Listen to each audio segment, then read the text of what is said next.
My name is Sophie Armstrong. I'm 36 years old.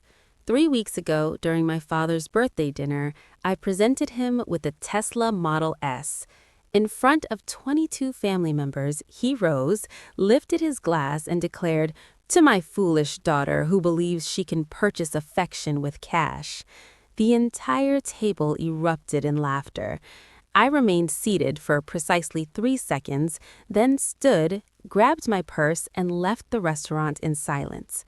The following morning, as I debated whether to erase his contact forever, my phone buzzed with a message from an unfamiliar number.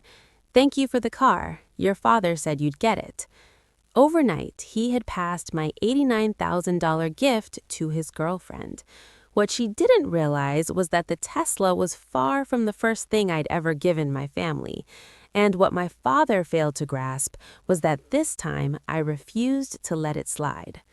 I preserved every detail, receipts, emails, records, every scrap of proof capable of transforming his cruel jest into the costliest error of his existence.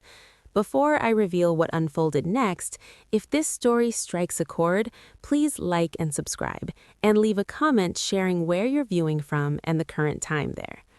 To grasp why I ultimately walked away from the life I once accepted, allow me to take you back to the start. At 28, I quietly became the family's unpaid attorney. Every Sunday at 6 p.m., I'd arrive at my parents' home for dinner, and without fail, someone would present a contract needing review, a confusing document, or a legal issue they assumed I could resolve at no charge. I occupied the same corner chair each week, beside the kitchen. My mother had purchased that dining set in 2015. I negotiated the price down by $800. She never acknowledged it, yet she frequently remarked how I worked excessively or lacked time for genuine family concerns. Those genuine concerns invariably centered on my father's ventures. Over 8 years, he launched 3 businesses: a construction company that collapsed in 2020 with $340,000 in debt, a food truck that survived 6 months, and a vague solar panel scheme he abandoned before completing the documents. Each time, he'd phone with that familiar blend of pride and urgency, asking me to skim the contracts, confirm their legality, or steer him clear of pitfalls. I'd devote hours poring over terms he'd signed blindly, revising clauses, contacting suppliers to secure better terms, salvaging what was possible, and logging what wasn't. At my standard $350 hourly rate, those business-related hours alone would have totaled roughly $12,000. But he once laughed when I teased about billing him and said, "Family doesn't charge family." Then came my mother's 2021 wrongful termination case, which reeked of age discrimination. At 56, she was replaced by someone 2 decades younger, who earned more. Over 3 months, I constructed the case, prepared demand letters, and negotiated with their counsel. We secured a $38,000 settlement. Had she retained outside counsel, fees would have exceeded $18,000. She used part of the payout for a new car. No thank you followed. My sister Emily required assistance launching an LLC for her photography venture in 2023. That consumed 12 hours across 2 weekends, drafting the operating agreement, filing state paperwork, establishing the tax framework, preparing client contracts and liability waivers. I even covered the $180 annual registered agent fee. The business folded after 8 months. She announced it on Instagram as a casual experiment. No message to me, just a post I discovered myself. I maintained a silent mental ledger, not to demand repayment, but to convince myself the effort carried weight. At standard rates, my contributions amounted to about $85,000 in legal services. 8 years of showing up, resolving crises, shrinking their burdens. I believed that was love's language. I believed usefulness would earn belonging. Then in March 2024, my parents expressed interest in a family trust. My father called one Tuesday afternoon mentioning estate planning to ensure matters were properly arranged and asked for my assistance. I clarified that I couldn't serve as their attorney due to conflicts, but I could help compile documents and connect them with someone reliable. I introduced them to James Whitfield, a seasoned estate planning partner at my firm. I attended their first meeting and assisted in gathering financial statements, account records, and property titles. The trust held $180,000 in securities, plus a home equity line, incorporating standard safeguards, clauses requiring good faith conduct among family, and barring financial exploitation or deliberate harm to beneficiaries. James explained each provision thoroughly. On page 43, my father signed without glancing at the text. He said, "I trust you, kiddo," passing me the pen to witness. The document was executed March 22nd, notarized, valid, and forcible. I interpreted his words as recognition of my worth. In truth, they merely confirmed my utility. Every agreement I crafted, every filing I managed, every issue I resolved, I thought I was forging trust. I never realized I was compiling evidence. If anyone in my family truly saw me, it was my grandmother, Helen Morrison. At 84, she resided in a modest studio on the third floor of Evergreen Senior Living, room 3B. It wasn't the least expensive option, but she cherished her autonomy. "Why would I want a large house at my age?" she'd once remarked. "I'd prefer my money to work for me." I visited every Thursday at 6:30 p.m., beginning in September 2019 and continuing for 312 unbroken weeks until her final days. After work, I'd drive the 23 minutes, then sit with her, sometimes in the common area, sometimes in her apartment, depending on her energy. We rarely discussed finances or my career unless she inquired. Instead, we shared thoughts on books, current events, or her sharp observations about fellow residents. She held plenty of those. More importantly, she posed genuine questions that demanded honest replies. Once or twice a month, she'd fix those piercing blue eyes at me and ask, "Sophie, are you happy?" She'd wait, not for a courteous dodge or an "I'm fine, Grandma," but for truth. She'd hold the silence until I either answered sincerely or shifted topics. Only later did I understand she was the only person who ever asked. Grandma defied expectations. She lived simply, wore the same cardigan for several days running, and clipped Sunday coupons diligently. My father assumed she scraped by on Social Security and perhaps a modest pension from my late grandfather. He'd call her every visit and ask if she needed anything. The question always carried an undertone of relief when she answered no, as though he preferred the idea that she required nothing from him. What he never suspected was that, starting in 2015, Grandma had quietly invested the $180,000 life insurance payout from my grandfather. She taught herself to read market reports, bought Apple shares in early 2016, added Microsoft, even purchased Bitcoin at $8,000 in 2017 and sold at $42,000 in 2021 before rolling the proceeds into broad index funds. By the time she passed, her portfolio had grown to $2.3 million. She confided in no one except me, and only because I once helped her sort paperwork when she set up automatic transfers. When I saw the balances, my jaw must have dropped. She laughed softly. "Don't look so stunned," she said. "Your father believes I scrape by on $1,500 a month. Let him keep believing it." I asked why she hid it. Her answer was simple. "I want to know who truly loves me when they assume I have nothing left to offer." Grandma observed everything. I didn't grasp how attentively until much later. In June 2024, I arrived early for a Thursday visit and overheard voices drifting from the hallway outside her apartment. My mother's tone was strained and defensive. Grandma's remained steady and measured. "You're teaching that man how to take," Grandma said, "and you're teaching Sophie that love means vanishing when you're needed." I didn't step inside.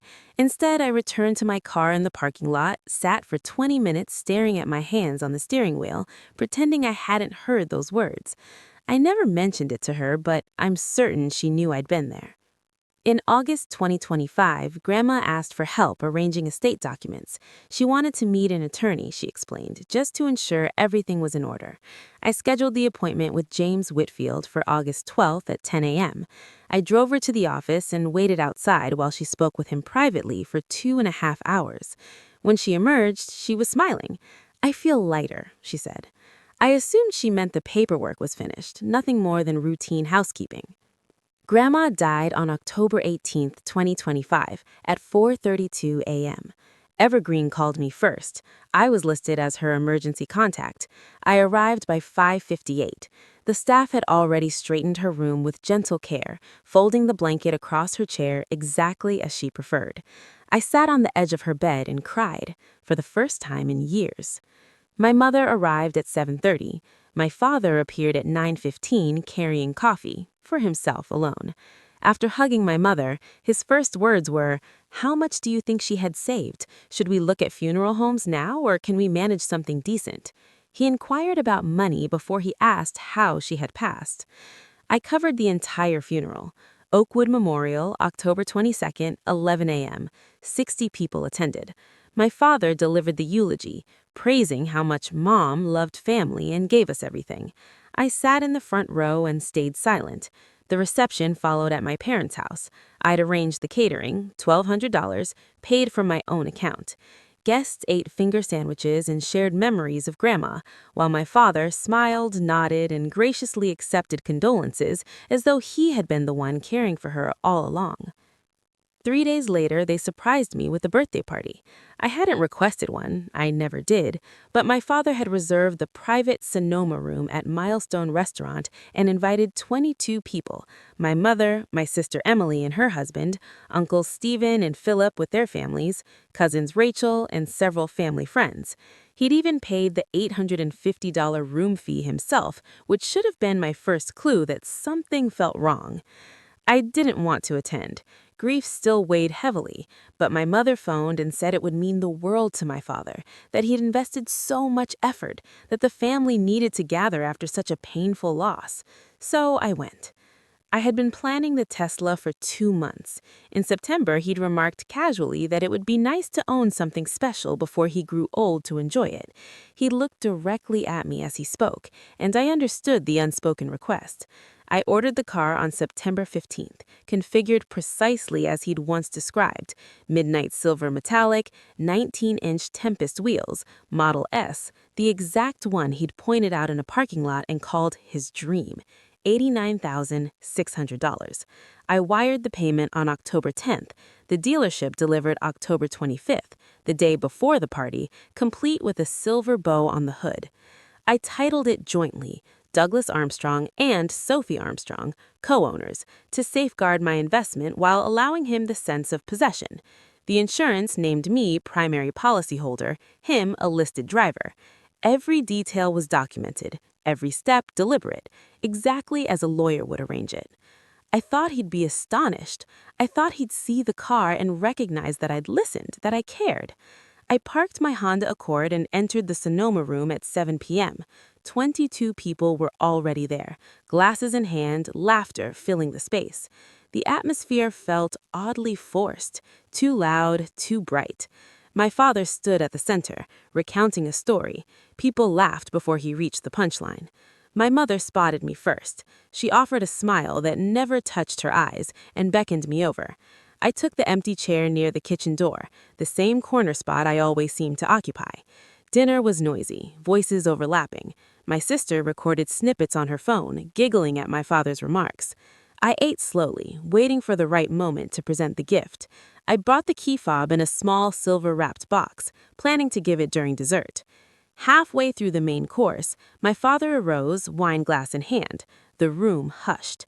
Guests turned, smiling, anticipating a toast. He smiled back, then fixed his gaze on me. I'd like to say something about my daughter, Sophie. 36 years old, partner track at some fancy city firm, earning more than her old man ever dreamed. A few chuckles rippled through the group. Uncle Stephen lifted his glass slightly.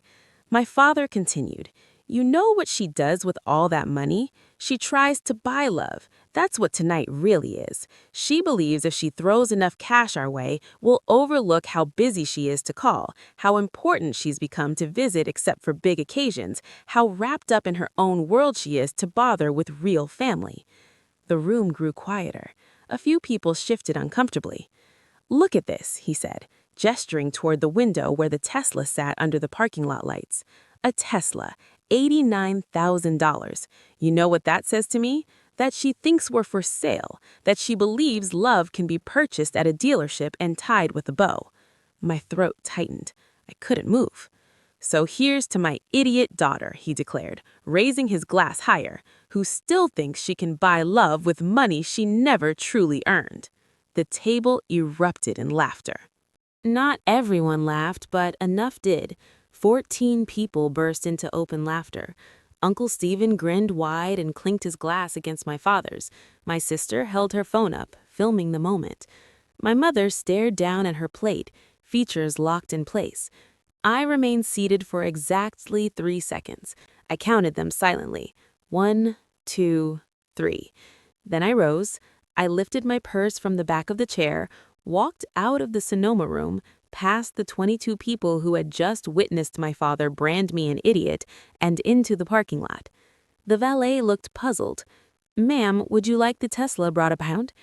"No," I said. "Leave it registered as is." I climbed into my Honda and drove home. 15.3 miles, 28 minutes through Saturday night traffic. My phone buzzed 23 times before I reached my apartment. I never glanced at it. When I stepped inside at 8:32, I felt nothing. No rage, no sorrow, only a vast emptiness. Still in the dress I'd worn to the party, I sat on the couch and stared at the wall until nearly midnight. 23 missed calls, 16 unread texts, most from my father and mother, a handful from Emily, 2 from a cousin. I opened none of them. I replayed the years I'd spent proving my worth, the countless hours donated, the crises resolved, the money poured out, and in front of everyone who had ever mattered to me, my father had reduced it all to a purchase. Perhaps he was right. Perhaps love was the one currency I had never learned to earn. For a moment, I almost believed it.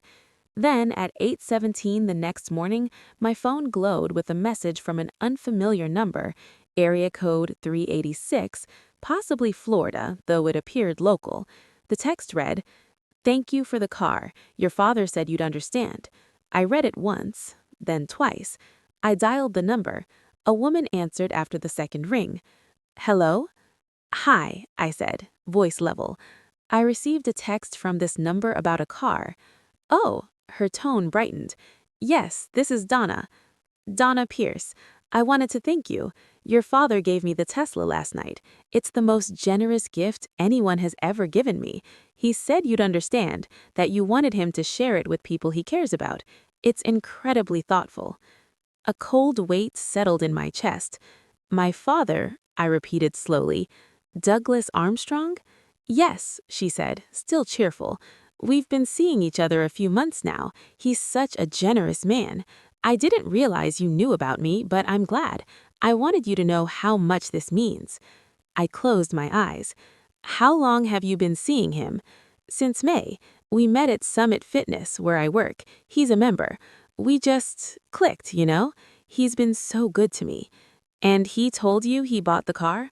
A brief pause. "Well, he said it was something he wanted to share with someone special. He didn't say you bought it, did he?" "Yes," I answered. "I bought it for him, for his birthday." Another pause, longer. "Oh, I didn't know." He said. She stopped. "I'm so sorry. I didn't mean to." "It's fine," I said, though nothing was fine. "It's not your fault." I ended the call before she could continue. Then I began making calls. I phoned the Tesla dealership in Palo Alto twice. Jessica, the sales rep I'd worked with, pulled the records. "The vehicle was delivered to Douglas Armstrong on October 24th per your instructions. Title processed October 25th in both names, Douglas Armstrong and Sophie Armstrong, co-owners. Your wire transfer of $89,600 cleared October 10th. Is there an issue? No, I said, just confirming. I called the DMV 3 times, 47 minutes total, on hold. The title remained in both our names. Co-ownership meant he could not legally transfer it without my signature. He had handed Donna the car, but the title had not moved, which meant, technically, he had committed title fraud. I contacted Allstate next. The policy remained active, me as primary, Douglas as listed driver. If Donna drove and crashed, liability would fall on me. I reached my bank, then my credit union. I gathered every statement, every transaction tied to my family. Then, as I always do when pieces refuse to fit, I searched my father's name online. The third result was a dating profile on Silver Singles for those over 50. The photo was recent, my father smiling in the jacket I'd bought him 2 Christmases earlier. The bio read, Douglas, 62, successful entrepreneur, financially independent, no children, looking for a companion to enjoy the good life. Built my life from the ground up. Enjoy fine dining, travel, and the finer things. No baggage, no drama, just ready to enjoy what I've earned. No children, no baggage, just what he'd earned. I stared at the words until something inside me fractured. The Tesla was not the first gift that had vanished. In 2019, I'd bought him a certified pre-owned Lexus RX 350, $34,800, low miles, precisely what he needed after his truck failed. I titled it solely in his name, so he would feel it was truly his. 8 months later, I spotted my cousin driving it. My father had given it as a college graduation present. When I questioned him, he shrugged. He needed it more than I did. You're always saying I should be generous. In 2021, I gave him an Omega watch for his birthday, $3,200. A year later, I saw it on his friend's wrist at a barbecue. The friend explained my father had passed it along after a compliment. Over the years, smaller items disappeared too, a jacket, golf clubs, a tablet. I'd convinced myself it was harmless, that his generosity was admirable, that sharing what I gave reflected well on him. I'd lied to myself. He wasn't generous. He was spending my devotion to purchase admiration from others, and I had allowed it again and again because I refused to be the daughter who tallied scores, who demanded returns, who turned love into a ledger. But he had already turned it into a transaction. He had simply persuaded me that I was the one keeping the books. Over the next 3 days, I assembled every record, bank statements stretching back to 2018, wire transfers, checks, Zelle payments. I built a spreadsheet. Then I retrieved the contracts I'd drafted, the emails I'd archived, the promissory notes I'd had notarized, because even when giving money, I still thought like a lawyer.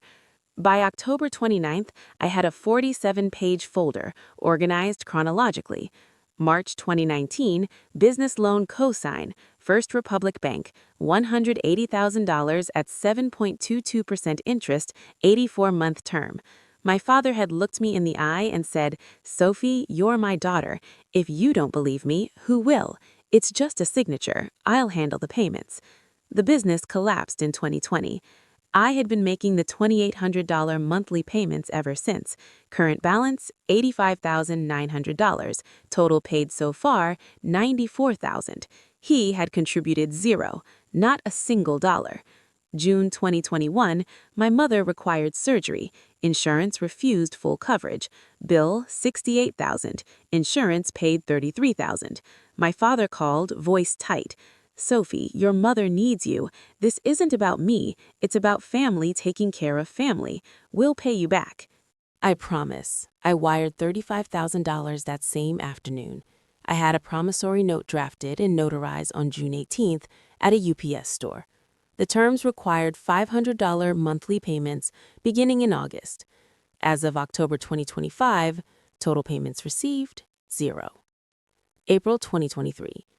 Emily wanted to launch her photography business and asked me to form an LLC as her birthday present. Can't you just handle it? You're a lawyer. It probably takes you an hour. It took 12 hours across 2 weekends.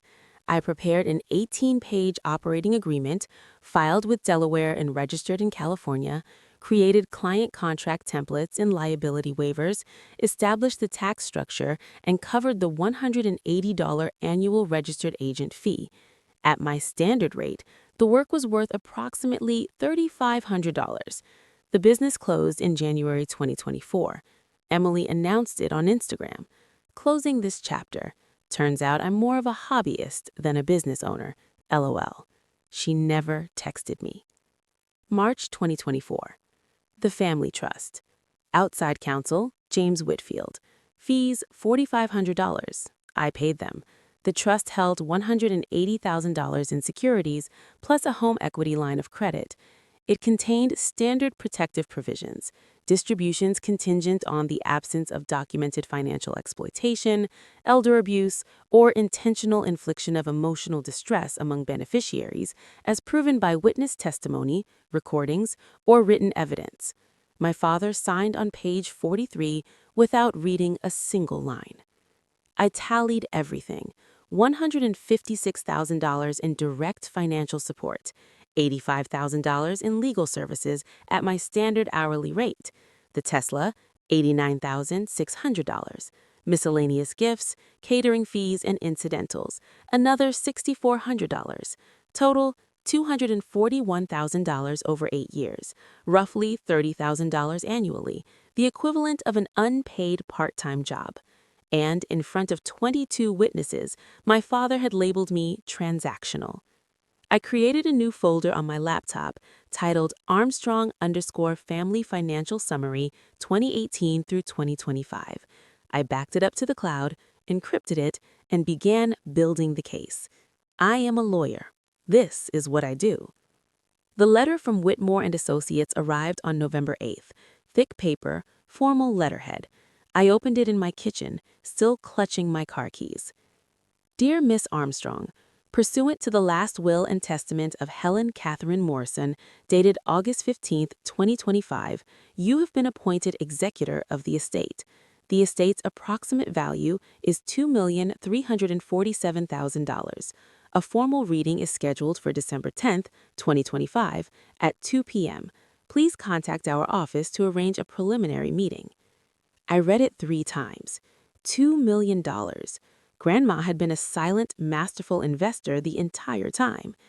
I phoned James Whitfield's office and booked the preliminary meeting for November 15th at 10 a.m. I told no one in my family. Not yet. On November 15th, I sat across from James in the same conference room where I had once accompanied my grandparents 18 months earlier. A thick binder labeled Morrison Estate rested before him. Your grandmother was exceptionally precise, he said, sliding a copy of the will toward me. The original 2019 will divided her estate equally among her 3 children, your mother Patricia, and her brothers Stephen and Philip, standard distribution. He opened the binder and withdrew a newer document. In August, she executed a codicil, small bequests, $10,000 to her church, $10,000 to Evergreen Senior Living, jewelry to her mother, books to the local library. But the residuary estate, the substantial portion, goes to one person. He paused. Not to a named individual outright. She left it to the family member who, in my sole judgment, has demonstrated consistent non-transactional care and a genuine relationship with her, as detailed in her letter of intent dated August 14, 2025. I stared at the clause. She had written it herself. He passed me 2 pages of lined paper on Evergreen Senior Living stationery, her neat, unmistakable handwriting. I began to read. Sophie comes every Thursday, not because I'm rich, she didn't know I was. She comes because she asks how I am and waits for the honest answer. Her father calls once a month, asks if I need anything, then hangs up when I say no. Her mother visits twice a year, always with a reason she can't stay long. Sophie is the only one who knows my middle name. She's the only one who never asked me for money. She's the only one who earned this. My vision blurred. There's a video, James said gently, recorded August 12th, the day she revised the will. She wanted her intentions unmistakable. It's 14 minutes. She was lucid, resolute. Would you like to watch? I nodded. He turned his laptop toward me and pressed play. Grandma's face filled the screen. She sat in the common room, the same room where we'd shared so many Thursday afternoons. A nurse stood in the background as witness. James appeared at the frame's edge. My name is Helen Morrison. I'm 84 years old and of sound mind. I'm recording this to make my intentions clear. I'm leaving the bulk of my estate to my granddaughter, Sophie Armstrong, not because she needs it, but because she earned it. She looked straight at the camera. She earned it by showing up, by asking real questions, by caring when there was nothing to gain. My father, Douglas, has asked me for money 14 times in the last 6 years. I counted. I said yes 3 times and no 11 times. Every time I said no, the calls stopped for a while. My daughter Patricia asks if I'm managing, but never how I'm feeling. Sophie never asked for a single cent. That's how I know she deserves every penny. The video continued.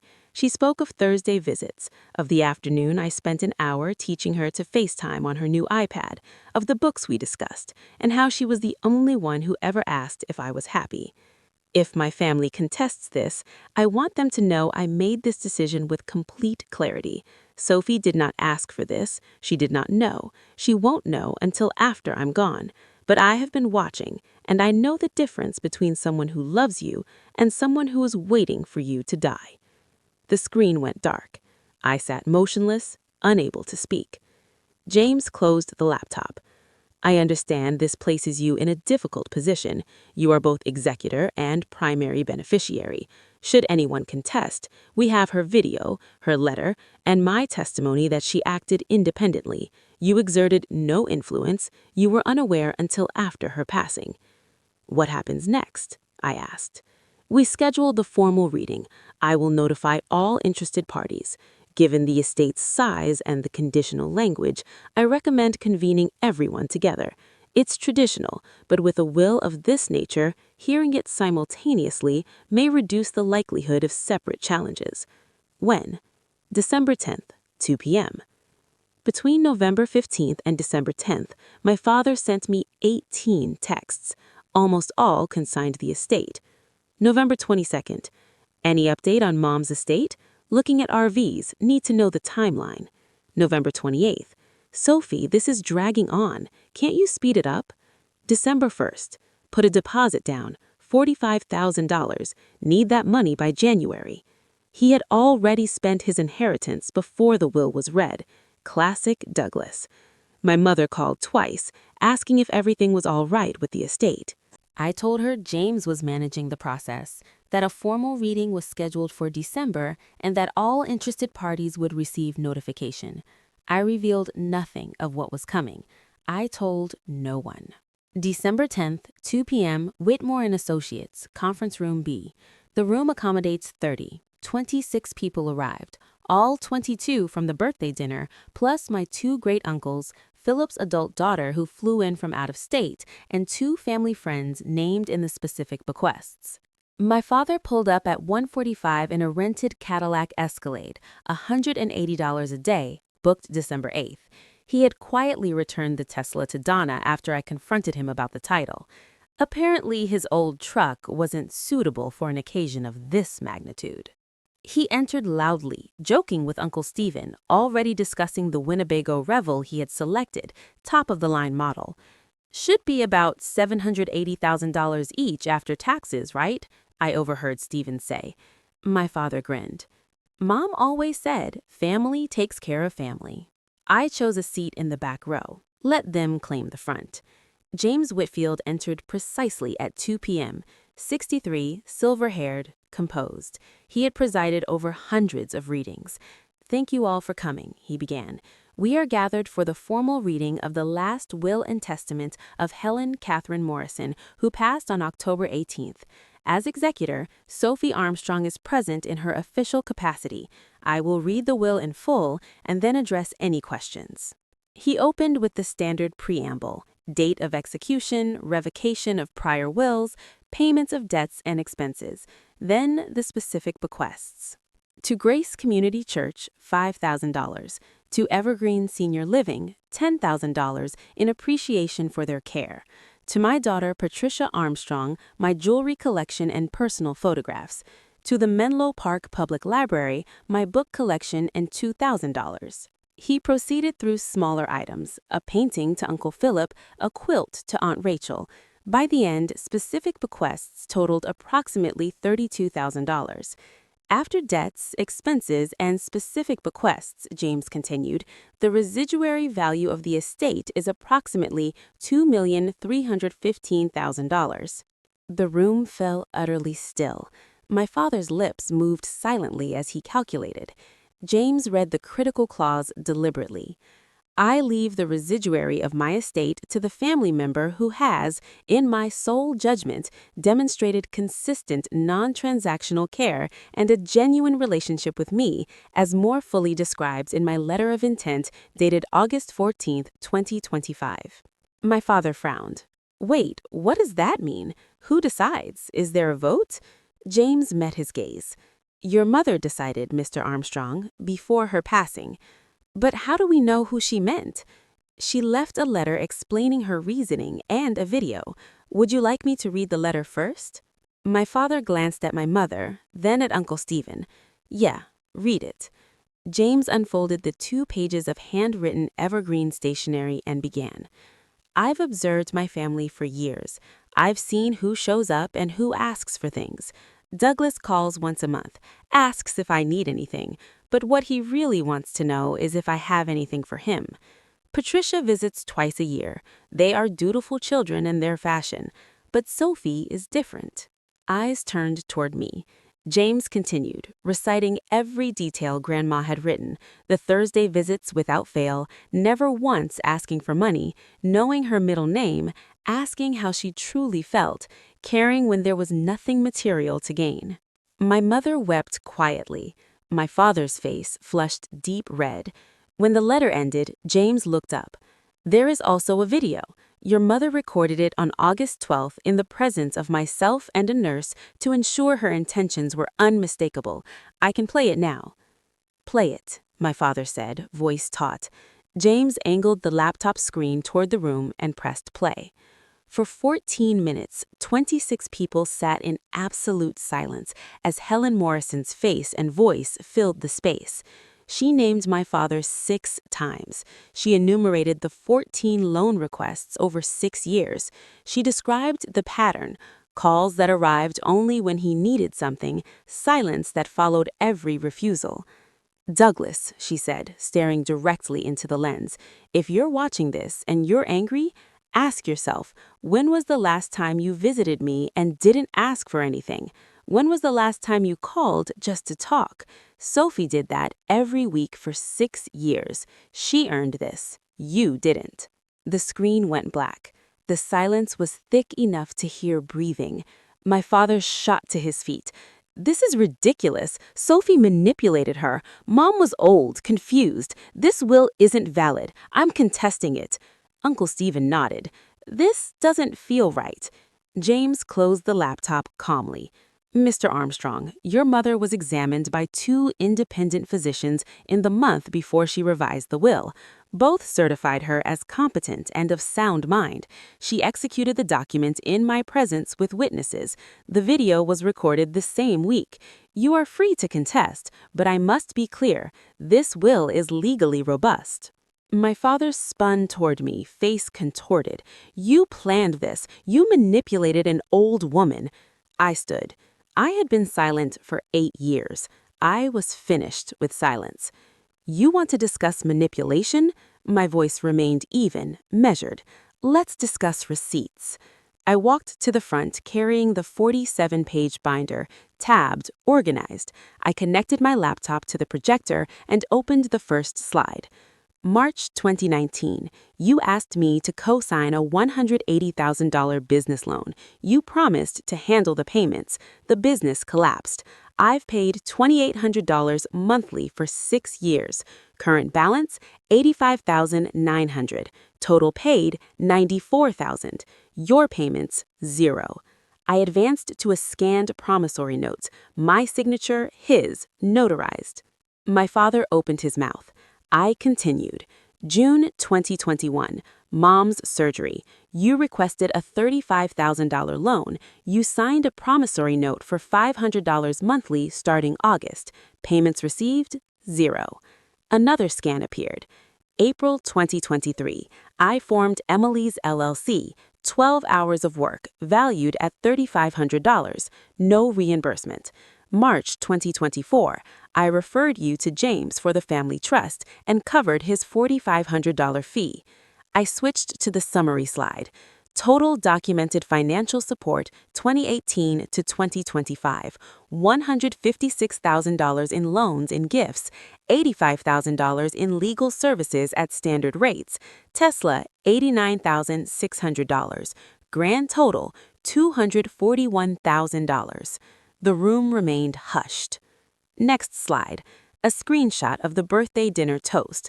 Someone had recorded it. I had obtained the file. October 25th, my birthday dinner. You stood before 22 people and said this. I played the audio. My father's voice echoed through the speakers. To my idiot daughter trying to buy love with money she'll never understand how to earn. 14 people in that room had laughed. I didn't identify them. They knew. Final slide. A screenshot of the text message. October 26th, the following morning, I received this from Donna Pierce. I read it aloud. Thank you for the car. Your father said you'd understand. I looked directly at my father. You gave my $89,000 gift to your girlfriend overnight, and you told her I wanted you to share it with someone who truly appreciated you. My mother's face went ashen. I advanced to the final slide. A screenshot of the silver singles profile. This is your profile, created in March, still active last week, and I quote, "No children, no baggage, just ready to enjoy what I've earned." Uncle Stephen averted his eyes. I closed the laptop. You called me transactional, I said. Let me show you what a real transaction looks like.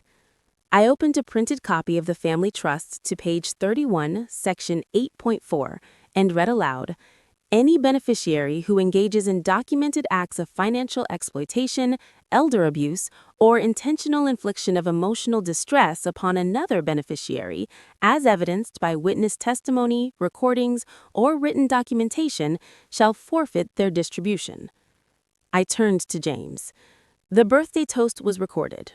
22 witnesses. Public humiliation, intentional infliction of emotional distress.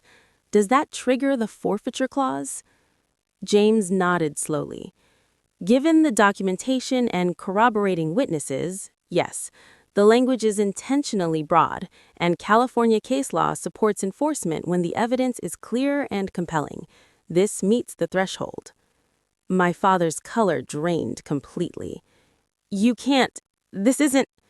You signed this trust on March 22nd, 2024, I said. You didn't read it. You simply signed. That choice is yours.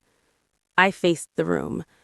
Grandma left me her estate because I was the only one who loved her without expecting anything in return.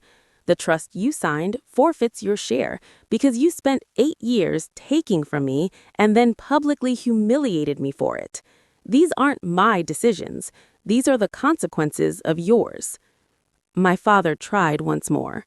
You planned this. You manipulated her. No, I replied. I documented it. There's a difference. He stared, mouth opening, then closing. Finally, he snatched his jacket and strode out of the conference room without a word.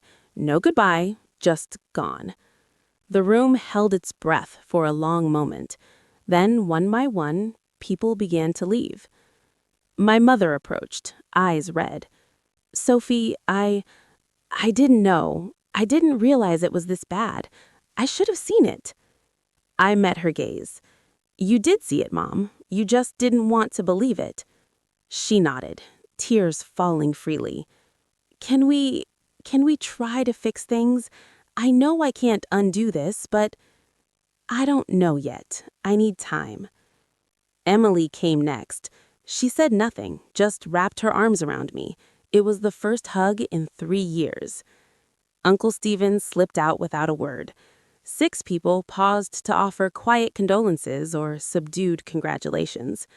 By 3:35, the room was empty except for James and me. You handled that with dignity, he said softly. I just told the truth. That's usually the hardest part. I walked to my car alone, the way I always had. In January, I finalized the estate. I met with a financial advisor, a CPA, and James. We structured everything thoughtfully. After taxes, the net value was $1,923,000. I could have kept every cent. Legally, morally. I had earned it. But that wasn't what Grandma intended. On January 15th, I established a donor-advised fund at the Community Foundation, the Helen Morrison Memorial Scholarship Fund. $1,650,000 dedicated to first-generation law students from working-class families.